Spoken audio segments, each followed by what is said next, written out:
বিয়ে করার আগে ইস্তেখারা করবেন। যারা এখনো বিয়ে করেন না, ইস্তেখারা করা, বলেন কি করা? ইস্তেখারা। সহিহ ইবনে হিব্বান নামে হাদিসের একটা কিতাব আছে, এই কিতাবের 4040 নম্বর হাদিস, মানে 4040 কত হয়? 4040। আরে 4040 না 4040, এরকমই তো।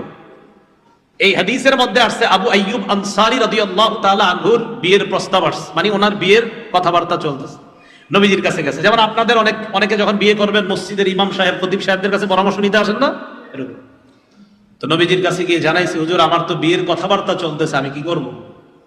রাসূলুল্লাহ সাল্লাল্লাহু আলাইহি সাল্লাম বললেন, প্রথম কাজ হলো তুমি বিয়ের ব্যাপারটা গোপন রাখো। কি বললেন? বিয়ের ব্যাপারটা বাস গোপন রাখো। আমারে বলছো। এখান থেকে বোঝা যায় আপনি আপনার উস্তাদ বা মসজিদের ইমাম খতিব, যার ব্যাপারে আপনার এতটুকু বিশ্বাস আছে যে হুজুর ব্যাপারটা কাউকে বলবে না, এমন একজন আলেমকে জানাইতে পারেন, কথার কথা। তো নবীজি তার সাহাবী আবু আইয়ুব আনসারী রাদিয়াল্লাহু তাআলা আনহুকে বললেন, প্রথম কথা বিষয়টা গোপন রাখো। দ্বিতীয় কথা বললেন, তুমি ওযু করবা।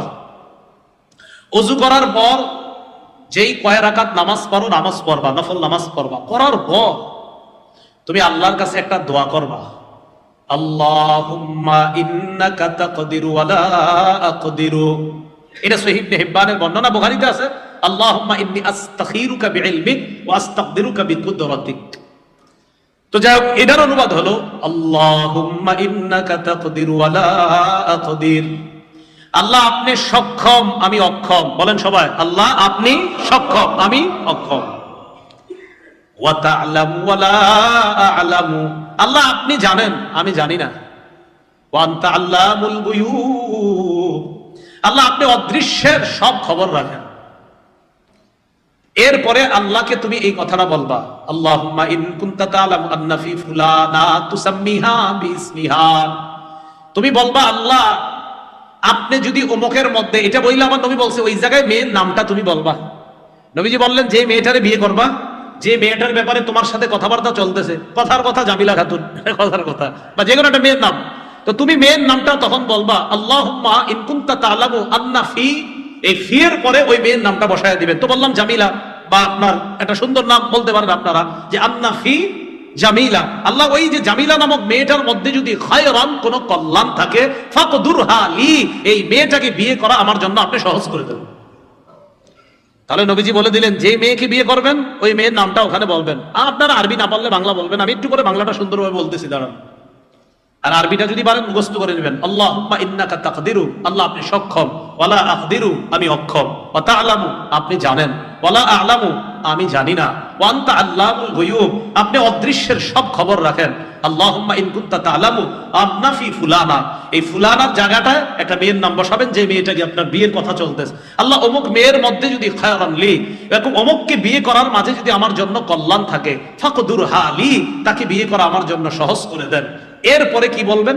ওয়া ইন কানা গায়রুহা খায়রান লি, আল্লাহ এই মেয়ের মাঝে যদি আমার জন্য কল্যাণ না থাকে, এই মেয়ে ছাড়া যদি অন্য কোনো মেয়ের মাঝে আমার জন্য কল্যাণ থাকে, ফাকজি লি, আল্লাহ ওই অন্য মেয়েটার ব্যবস্থা করে দেন, আর এখান থেকে আমাকে হেফাজত করুন। এবার বাংলাটা শুনেন, আল্লাহ আপনি সক্ষম, আমি অক্ষম, আল্লাহ আপনি জানেন, আমি জানি না। যারা বিয়ে করবেন বাংলায় যারা এভাবে বলবেন আল্লাহকে, আল্লাহ আপনি অদৃশ্যের সব খবর রাখেন। আল্লাহ অমুক এলাকার অমুকের ওই কন্যা যার সাথে আমার বিয়ের কথা চলছে বা এরকম প্রস্তাব আসছে, তার মাঝে, তাকে বিয়ে করার মাঝে যদি আমার জন্য কল্যাণ থেকে থাকে, তাকে বিয়ে করা আমার জন্য সহজ করে দেন। আর যদি এখানে অকল্যাণ থাকে, এর পরিবর্তে যেই মেয়ের মাঝে আমার জন্য কল্যাণ আছে, অমুক মেয়েটাকে আমার জন্য ব্যবস্থা করে দেন, আর এখান থেকে আমাকে উদ্ধার করেন, হেফাজত করেন। কি মনে থাকবে না কথাটা? সোজা বাংলা, আল্লাহ এই মেয়ের মাঝে কল্যাণ থাকলে বিয়ের ব্যবস্থা করে দেন, কল্যাণ না থাকলে আমার এখান থেকে উদ্ধার করেন। অন্য মেয়ে যার মাঝে কল্যাণ আছে, ওই মেয়ে আমার জন্য ব্যবস্থা করেন। এদুরুকু মনে থাকবে নি, সহজ। আর পুরা বাংলাটা যদি পারেন তো সহজ। এ হলো ইস্তেখারা। তবরানি নামে হাদিসের একটা কিতাব আছে, এই কিতাবের ৭২১২ নম্বর হাদিস, ৭২১২, ৭২১২। এই হাদিসের মধ্যে আসছে, কোন ব্যক্তির জীবনে যদি ৪টি জিনিস দেওয়া হয়, আমাকে, আপনাকে, আমাদের এই জায়গার কাউরে যদি ৪টা জিনিস দেওয়া হয়, তাকে কেমন জানি দুনিয়ার সমস্ত কল্যাণ দেওয়া হলো। তাহলে আজকে থেকে চলেন পরীক্ষায় নেমে যে আমরা কয় জিনিস? ৪ জিনিস। قال رسول الله صلى الله عليه وسلم أربع من أعطيهن কুন্না উতিয়া খায়রাদ দুনিয়া ওয়াল আখিরাহ। নবীজি বলেন, যাকে চারটি জিনিস দেওয়া হবে তাকে দুনিয়া আখিরাতের সমস্ত কল্যাণ দেওয়া হয়েছে। ও শুধু দুনিয়া না, দুনিয়া আখিরাতের। যাকে চারটি জিনিস দেওয়া হলো তাকে দুনিয়া আখিরাতের সমস্ত কল্যাণ দেওয়া হলো। এক নাম্বার, কলবান শাকিরা, যাকে আল্লাহ এমন একটা কলব দিছে যেই কলব আল্লাহর শুকরিয়া আদায় করতে পারে। সুবহানাল্লাহ। দুই নাম্বার, ওয়ালিসানান যাকিরা, যাকে এমন একটা জিহ্বা আল্লাহ দিয়েছে যে জিহ্বা আল্লাহর নাম খুব বেশি স্মরণ করে, খুব বেশি উচ্চারণ করে। তিন নাম্বার, ওয়া বাদানান আলাল বালাই সাবিরা, এমন একটা শরীর আল্লাহ যাকে দিয়েছে যে শরীর বিপদে ধৈর্য ধারণ করতে পারে। চার নাম্বার, ওয়া ইমরাআতান সালিহাতান ওয়া যাওজাতান সালিহাতান লা তাবগীহি খাউনান ফি নাফসিহা ওয়া মালিহি, এমন একজন নেককার বিবি যদি আল্লাহ কাউকে দেয়, যে নেককার বিবি তার নিজের সতীত্বের ব্যাপারেও খেয়ানত করে না, নিজের সতীত্ব শুধু স্বামীর জন্যই রাখে, অন্য কারো জন্য না, আর স্বামীর সম্পদ হেফাজত করে, আল্লাহ কেমন যেন এই পুরুষটাকে দুনিয়া আখিরাতের সমস্ত কল্যাণ দিয়ে দিয়েছে।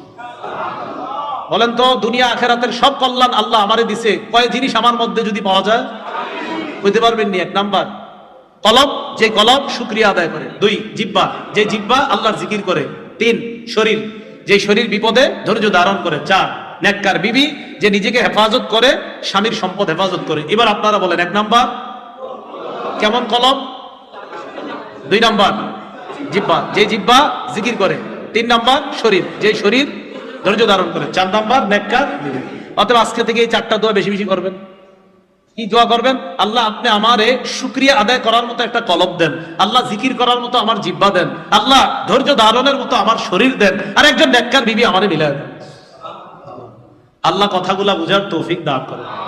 আসেন পূর্বের কথায়, দুনিয়ার দিনদার পরিবার গঠন হবে কয়জনের মাধ্যমে? দিনদার নারী পুরুষের মাধ্যমে, স্বামী স্ত্রীর মাধ্যমে। তো আল্লাহ বলছেন সূরা তাহরিমে, হে ঈমানদাররা, নিজেদেরকে আর পরিবারকে জাহান্নামের আগুন থেকে বাঁচাও। আচ্ছা বলেন তো, দিনদার পরিবার যখন হবে, এই পরিবারটাই তো জাহান্নামের আগুন থেকে বাঁচার জন্য সহায়ক হবে, এটা জান্নাতি পরিবার হবে।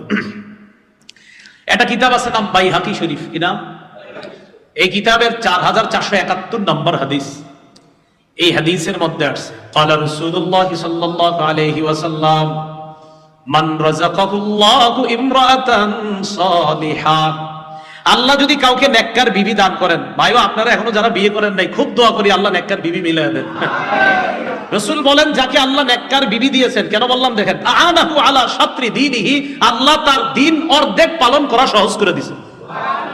যদি কারো নেককার বিবি হয়ে যায় তো বুঝতে হবে তার ধর্ম পালন অর্ধেক আল্লাহ সহজ করে দিচ্ছে।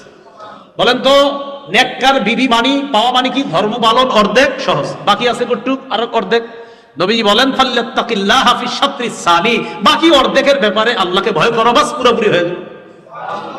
নেককার বিবি পাইলা তো অর্ধেক ধর্ম পালন সহজ হয়ে যাবে, কারণ তোমার নেককার বিবি কখনো ফজর নামাজে তোমারে বাধা দিবে না, জোহরে বাধা দিবে না, আসর এশা মাগরিবে তোমাকে বাধা দিবে না, হজ করতে বাধা দিবে না, যাকাত দিতে বাধা দিবে না, সদকা করতে বাধা দিবে না। তোমার নেককার বিবি দুনিয়ার যত নেক কাজ এগুলা করতে তোমাকে বাধা দিবে না। তাই ধর্ম পালন অর্ধেক তোমার সহজ হয়ে গেল, বাকি অর্ধেকের ব্যাপারে আল্লাহকে ভয় করো, বাস তুমি পুরা দিনটা কমপ্লিট হয়ে যাবে। প্রিয় শঙ্করবাসী, কথাগুলা কি বুঝছেন? আচ্ছা, তাহলে দিনদার নারী পুরুষের মাধ্যমে দুনিয়ার জীবন শুরু করা। মুসনাদে আহমদ হাদিসের কিতাবে, কিতাবের 144 নম্বর হাদিস। এই হাদিসের মধ্যে আসছে, ক্বালা রাসূলুল্লাহ সাল্লাল্লাহু আলাইহি ওয়াসাল্লাম, মিন সাআদাতি ইবনি আদামা সালাসা ওয়া মিন শিকওয়াতি ইবনি আদামা সালাসা, আদম সন্তানের সৌভাগ্যের লক্ষণ তিনটা, আদম সন্তানের হতভাগা হওয়ার লক্ষণ তিনটা। বলেন, সৌভাগ্যের লক্ষণ হতভাগার লক্ষণ। আরেক হাদিসে আছে চারটা। সৌভাগ্যের লক্ষণ চারটা, হতভাগা হওয়ার লক্ষণ চারটা। তো যেহেতু হাদিসে চারটা আছে তো বেশিটাই কই আমরা, কি বলেন? এক হাদিসে আসছে তিনটা, আরেক হাদিসে চারটা, তো তিনটা শোনা ভালো না চারটা? চারটাই শুনি আমরা। চারটা কি কি? এক নাম্বার আল মারআতুস সালিহা, নেককার নারী। দুই নাম্বার আল মাসকানুস সালিহ, ভালো বাড়ি। তিন নাম্বার আল মারকাবুস সালিহ, সচল গাড়ি।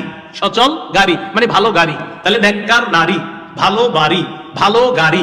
চার নাম্বার আল জারুস সালিহ, নেককার প্রতিবেশী। কোন ব্যক্তির যদি নেককার নারী থাকে, সুন্দর একটা বাড়ি থাকে হালাল টাকায়, মানে এটি তো সুন্দর বাড়ি মানে হালাল টাকায়, 3 নাম্বার ভালো একটা গাড়ি চলার মতো আরামদায়ক চলতে পারে, 4 নাম্বার ভালো একজন প্রতিবেশী, রাসূল বলেন আমি তোমারে দুনিয়াতে সৌভাগ্যবান পুরুষ বলে ঘোষণা করলাম। আর 4টা বিষয় হতভাগা হওয়ার লক্ষণ। 1 নাম্বার আলমারআতু সু, খারাপ নারী। ফজরের পর থেকে শুরু হয় টেপ রেকর্ড বাজানো, একদম ঘুমের আগে গিয়ে শেষ হয়। আপনি ঘুমাইলে বুঝেন আল্লাহ বাঁচাইছে, কথার কথা। আমাদের মা বোনটা যেন এমন না হয়। তো 1 নাম্বার খারাপ নারী। 2 নাম্বার আল মাসকানুস সু, খারাপ বাড়ি। 3 নাম্বার আল মারকাবুস সু, অচল গাড়ি। 4 নাম্বার আল জারুস সু, খারাপ প্রতিবেশী। তাহলে হতভাগা হওয়ার লক্ষণ কয়টা? 4টা, খারাপ প্রতিবেশী। আল্লাহ আমাদের সকলকে যেই 4টা বিষয় সৌভাগ্যবান হওয়ার লক্ষণ, এই 4টা যেন আল্লাহ দুনিয়াতে আমাদেরকে দান করেন। আর যারা বর্তমানে আমরা বৈবাহিক জীবনে আছি, তাদের পরিবারগুলো যেন আল্লাহ সুন্দর বানায় দেন। এতক্ষণ পর্যন্ত যা বললাম সেটা হলো আদর্শ পরিবার গঠন করলাম আমরা। একজন নেককার, একজন দিনদার নারী পুরুষের মাধ্যমে আদর্শ পরিবার গঠন হলো। গঠন হওয়ার পর এরপর আপনার আমাদের সন্তান দুনিয়াতে আসবে, প্রজন্ম থেকে প্রজন্ম এইভাবেই দুনিয়ার সিস্টেমটা চলতে থাকবে। আল্লাহ আমাদেরকে লক্ষ্য করে বলছি, ইমানদাররা আমি আল্লাহ তোমাদেরকে সম্পদও দিব, সন্তানও দিব, তবে এই সম্পদ আর সন্তান তোমাদেরকে যেন আখেরাত ভুলাইয়া না দেয়। বলেন, সম্পদ সন্তান যেন আমাদেরকে আখেরাত ভুলাইয়া না দেয়। সূরা বানী ইসরাঈলে আল্লাহ বলেন, ওয়া আমদাদনাকুম বিআমওয়ালিন ওয়া বানিন, আমি তোমাদেরকে সাহায্য করলাম সম্পদ দ্বারা আর সন্তান দ্বারা। সূরা মুনাফিকুনে আল্লাহ বলেন, ইয়া আইয়ুহাল্লাযীনা আমানু লা তুলহিকুম আমওয়ালুকুম ওয়ালা আওলাদুকুম আন যিকরিল্লাহ, হে ঈমানদারগণ, তোমাদের সন্তান, তোমাদের সম্পদ তোমাদেরকে যেন আল্লাহর জিকির থেকে বিমুখ করে না দেয়, গাফেল করে না দেয়, অলস করে না দেয়। তাহলে সন্তান সম্পদ যেন আমাদের জাহান্নামের কারণ না হয়, সন্তান সম্পদ যেন আমাদের জান্নাতের কারণ হয়। এজন্য রাসূলুল্লাহ সাল্লাল্লাহু আলাইহি সাল্লাম মুসলিম শরীফের 2958 নম্বর হাদিস, আমাদের মাদ্রাসার পাঠ্যপুস্তক অনুসারে এই হাদিসের মধ্যে রাসূল সাল্লাল্লাহু আলাইহি সাল্লাম বলেন, ও যারা পকেটে মোবাইল রাখেন এই মোবাইল অনুযায়ী হবে 5172 নম্বর হাদিস, যদিও এটা আন্তর্জাতিক নাম্বার না, সারা ওয়ার্ল্ডে এটা ফলো করা হয় না। আমাদের মাদ্রাসার পাঠ্যপুস্তকের যে নাম্বারটা, এটাই ওয়ার্ল্ডে ফলো করা হয়। রাসূলুল্লাহ সাল্লাল্লাহু আলাইহি সাল্লাম বলেন, ইয়াকুলু ইবনু আদম মালি মালি, আদম সন্তান কয় আমার সম্পদ আমার সম্পদ। ওয়া হাল্লাকা মিন মালিকা ইয়া ইবনা আদম ইল্লা মা আকালতা ফাআফনাইতা আও লাবিসতা ফাআবলাইতা আও তাসাদ্দাকতা ফাআমজাইতা। আদম সন্তান কয় আমার গাড়ি, আমার বাড়ি, আমার 10টা দোকান, আমার 20টা দোকান, এটা বইলেন, কিন্তু এখন থেকে এইভাবে বইলেন, আমার 5টা বাড়ি সাময়িক সময়ের জন্য। এমনি কইলেন, কি বলবেন? নাকি আপনি চিরস্থায়ী বাড়ি 5টা কেউ কইতে পারলে বলেন, আমারে লেখা দেন যে হুজুর আমি চিরস্থায়ী ভাবে এই 5 বাড়ির মালিক, মানে আপনি মরবেন না আর কোনোদিন এরকম লেখা দেন। এরকম যদি 5টা বাড়ি 5টা গাড়ি আছে তো বললেন সাময়িক সময়, কারণ আপনি মারা যাওয়ার পর আপনার ছেলে সন্তান মেয়েরা এটার মালিক হবে, আর মারা যাবে নাতি নাতনিরা হবে, আর মারা যাবে পরবর্তী প্রজন্ম হবে। রাসূল বলেন আদম সন্তান কয় আমার সম্পদ আমার সম্পদ। আদম সন্তান তোমার সম্পদ তো মাত্র 3টা। বলেন আমাদের সম্পদ কয়টা? হাল্লাকা ইবনা আদম মিন মালিকা ইল্লা মা আকালতা ফাআফনাইতা, 1 নম্বর তুমি যা খাইলা শেষ করলা, 1। 2 নাম্বার আও লাবিসতা ফাআবলাইতা, যা পরলা পুরাতন করলা, শেষ তোমার সম্পদ। 3 আও তাসাদ্দাকতা ফাআমজাইতা, যে দান সদকা তুমি করছো, দেখতেছো পকেট থেকে বের হইছে, আসলে যদিও দেখছো বের হয়েছে, এটা কিন্তু তুমি নষ্ট করো নাই, মারা যাওয়ার পরে এটা পেয়ে যাবে, মারা যাওয়ার পরে এটা পেয়ে যাবে। রাসূলুল্লাহ সাল্লাল্লাহু আলাইহি সাল্লাম খাসি জবাই করছে, বকরি জবাই করার পর গোশত বন্টন করে দিতেছে চারদিকে। গোশত বন্টন করার পর নবীজি সাল্লাল্লাহু আলাইহি সাল্লাম বললেন, আয়েশা আর কি পরিমাণ বাকি আছে? আম্মা জান আয়েশা বললেন, হুজুর এই গোশতের ঘাড়ের একটু অংশ ছাড়া আর কিছু বাকি নাই, সব শেষ, সব দান করা হয়েছে। নবীজি বললেন, আয়েশা ঘাড়ের অংশ ছাড়া সবটাই বাকি আছে। বুঝেন নাই মনে হয়? নবীজি বললেন, আয়েশা যেটা দান করা হয়েছে ওইটাই আছে, যেটা এখনো করা হয় নাই এটা নাই। আম্মা জান আয়েশা কয় মানি? হ্যাঁ, যেটা দান করা হয়েছে এটা মৃত্যুর পর নিশ্চিত পেয়ে যাবে। রাসূলুল্লাহ সাল্লাল্লাহু আলাইহি সাল্লাম বললেন, সম্পদ কয়টা? খাইলাম, পরিধান করলাম, দান সদকা করলাম, বাস এতটুকুই, খালাস সম্পদ। তো আল্লাহ বলেন তোমাদের সন্তান তোমাদের সম্পদ, তোমাদেরকে যেন আখিরাত থেকে গাফিল করে না দেয়। মানুষ চিন্তা করে আমার সন্তানের জন্য আমি একটা চিপস একটু হাতে দিয়ে আসি, এরপর এশার নামাজটা পড়ি, চিপসটা দিতে গিয়ে আপনার এশার নামাজের জামাত ছুটে গিয়েছে, তো এই সন্তান আপনাকে জামাত থেকে দূরে সরাই দিল। কেন নামাজের পরে চিপসটা তার হাতে দিলে সমস্যাটা কোথায় ছিল? যে বিষয়টা বুঝাইতে চাইলাম, মানুষ দোকানে শাটার লাগায় না, মুয়াজ্জিন সাহেব বলে হাইয়া আলাস সালাহ হাইয়া আলাল ফালাহ, ইকামত হচ্ছে, শাটার লাগায় না কেন? কাস্টমার কয় ভাই 10,000 টাকা সদাই নিব, একদিক দিয়ে চিন্তা করে 10,000, আরেক দিক দিয়ে মুয়াজ্জিন সাহেব কয় নামাজে আসো। এখন চিন্তাটা হয়ে গেল কি, একদিক দিয়ে কয় সম্পদ, মুয়াজ্জিন সাহেব কয় নামাজ, একদিক দিয়ে কয় সম্পদ, মানে আল্লাহ মুয়াজ্জিনের কণ্ঠে বলতেছে আসো আসো নামাজে। 16 নম্বর পারা শেষ পৃষ্ঠে আল্লাহ বলে, এই শোনো নামাজ পড়ো। নবী আপনি পরিবারকে নামাজের কথা বলেন। নাহনু নারজুকুকা, আমি আল্লাহ আপনাদেরকে রিজিক দেই। লা নাসআলুকা রিজকা, আমি তোমাদের থেকে রিজিক চাই না। নাহনু নারজুকুকা, আমি আল্লাহ তোমাদেরকে রিজিক দেই। আচ্ছা বলেন তো নামাজের সাথে রিজিকের সম্পর্ক কি? আল্লাহ নামাজের কথা বলার পর রিজিকের কথা কেন বললেন? খুব মন দিয়ে বুঝছেন। আল্লাহ নামাজের কথা বলার পর রিজিকের কথা এই কারণে বলছে, মানুষকে আল্লাহ বলেন তোমরা নামাজ পড়ো, নবী আপনি পরিবারকে নামাজের কথা বলেন, আমি আপনাদের কাছে রিজিক চাই না, আমি রিজিক দেই। এখন দেখবেন মানুষ রিজিকের টেনশনে নামাজে যায় না। আল্লাহ কয় বান্দা আমি তো রিজিক দেই তোমাকে, আসো নামাজে। তুমি নামাজে আসবা না, মানে আমি রিজিক তোমাকে দেই, আমি তোমার রিজিক চাই না। এই জন্য দোকানদার দোকান বন্ধ করে নামাজ পড়লে মাস শেষে হিসাব করে দেখেন বেচা কিনা কম হলেও তার বরকত বেশি হবে। কেন? দেখবেন তার পরিবারের কাউকে হসপিটালাইজড করা লাগে নাই, কাউকে ডাক্তার দেখানো লাগে নাই, আর এটার নামই বরকত। এবার আপনাদেরকে একদম প্রথম কথায় নিয়ে যায়। আল্লাহ বললেন ইমানদাররা নিজেরা বাঁচো, পরিবারকে বাঁচাও জাহান্নামের আগুন থেকে, যেই জাহান্নামের আগুনের জ্বালানি হবে মানুষ এবং পাথর। তো মানুষ কারা? বলেন আমরা, বলেন মানুষ কারা? আমরা যেন জাহান্নামের জ্বালানি না হই। এই জন্য বলেছিলাম পরিবারকে দিনদার একটা পরিবার বানানো। দিনদার পরিবারের শর্ত কি বলেছিলাম? দিনদার স্বামী, দিনদার স্ত্রী। আর নবী বলেছেন দিনদার স্বামী স্ত্রীর মাধ্যমে যেই সন্তান দুনিয়াতে আসবে, আমি নবী আশাবাদী সন্তান নেককার হবে। আল্লাহ পাক রব্বুল আলামিন আমাদের সকলকে যে কথাগুলো বললাম শুনলাম আদর্শ পরিবার গঠন করার জন্য আল্লাহ আমাদের সকলকে আদর্শ সভ্য পুরুষ এবং মা বোনদেরকে আদর্শ সভ্য সতী নারী সতী মেয়ে হওয়ার তৌফিক দান করেন। আমিন ওয়া আখিরু দাওয়ানা আলহামদুলিল্লাহি রাব্বিল আলামিন। اللهم صل على محمد وعلى ال محمد كما صليت على ابراهيم وعلى ال ابراهيم انك حميد مجيد اللهم بارك على محمد وعلى ال محمد الحمد لله رب العالمين العاقبة للمتقين والصلاة والسلام على سيد الأنبياء والمرسلين وعلى آله وأصحابه أجمعين ربنا ظلمنا أنفسنا وإن لم تغفر لنا وترحمنا لنكونن من الخاسرين رب ارحمهما كما ربياني صغيرا رب ارحمهما كما ربياني صغيرا মাবুদ মেহেরবান মাওলা, আল্লাহ মেহেরবানি করে জীবনের সমস্ত গুনাহ খাতাগুলো মাফ করে দেন। আল্লাহ আমাদের মধ্যে যারা অসুস্থ অসুস্থ বানায় দেন, যারা ঋণী ঋণ পরিশোধের ব্যবস্থা করে দেন, যারা অভাবী অভাব দূর করে দেন। এবছর যারা কোরবানি করবে তাদেরকে কোরবানির ব্যবস্থা করে দিয়েন। কোরবানির নিয়ত যারা করেছে তাদের নিয়ত পরিশুদ্ধ করে দেন। আল্লাহ হালাল টাকায় কোরবানি করার তৌফিক দান করেন। শরীক যারা হবে আল্লাহ তারাও যেন হালাল টাকায় শরীক হয় তৌফিক দান করেন।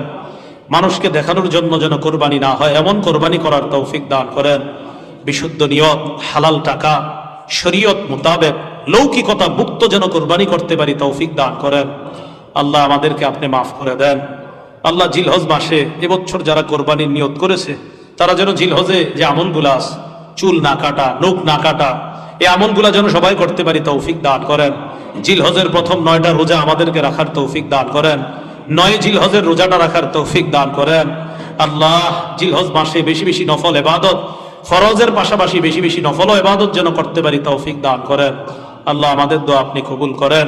9 জিলহজ ফজর থেকে 13 জিলহজ আসর পর্যন্ত তাকবীরে তাশরীকের যে আমল, আমরা পুরুষরা যেন একবার উঁচু আওয়াজে, মা বোনরা যেন নিম্ন আওয়াজে এই আমলটা প্রতি উক্তে করতে পারি, স্মরণ করতে পারি তৌফিক দান করেন। আল্লাহ দারুল উলুম এই মাদ্রাসাকে আপনি কবুল করে নেন। দারুল উলুম অর্থ হলো এলেমের ঘর, এলেমের বাড়ি। আল্লাহ এই মাদ্রাসাটাকে আপনি এলেমের বাড়ি হিসাবেই কবুল করে নেন। আল্লাহ এই মাদ্রাসাকে ধানমন্ডি শঙ্করবাসীর জন্য হেদায়েতের মার্কাজ বানায়া দেন, পুরা বাংলাদেশের হেদায়েতের মার্কাজ বানায়া দেন, সারা বিশ্বের হেদায়েতের মার্কাজ বানায়া দেন। আল্লাহ আমাদের দোয়া আপনি কবুল করেন। আল্লাহ যারা বৈবাহিক জীবনে আছি আল্লাহ আমাদের প্রত্যেকের বৈবাহিক জীবন ভরপুর বরকত দান করেন। আল্লাহ বৈবাহিক জীবনে শান্তি রাহাত দান করেন। এখন আমার যে ভাইয়েরা বিয়ে করে নাই, যে বোনদের এখনো বিয়ে হয় নাই মাওলা, তাদেরকে একটা দিনদার সুন্দর একটা পরিবার গঠনের জন্য তারা উভয়ে যেন দিনদার হয়ে নিজেদেরকে প্রস্তুত করতে পারে তৌফিক দান করেন। আল্লাহ আমাদেরকে আপনি মাফ করে দেন, আল্লাহ আমাদেরকে আপনি মাফ করে দেন।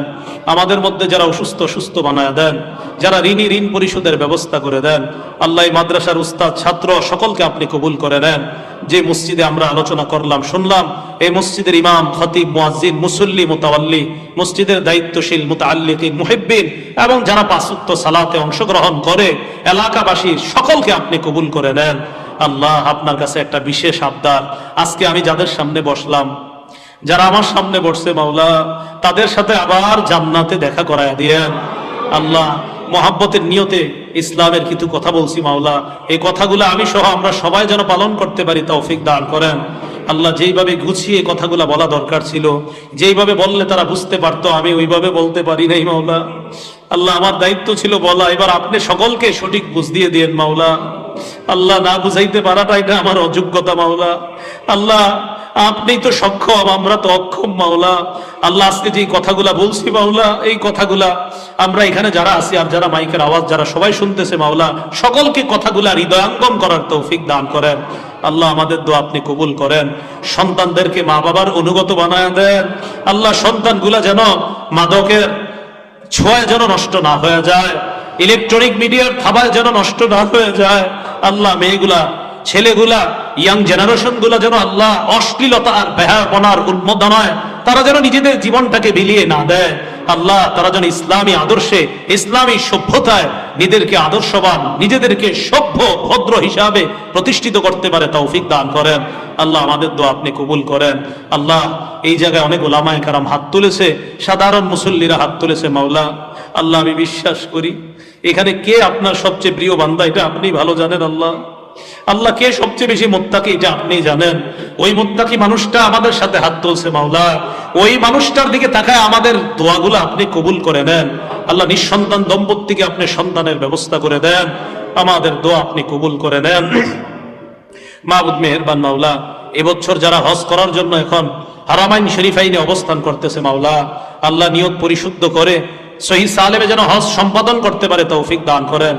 আল্লাহ এখনো যারা যাওয়ার অপেক্ষায় আছে মাওলা, তারা যেন নিরাপদে যেতে পারে তৌফিক দান করেন।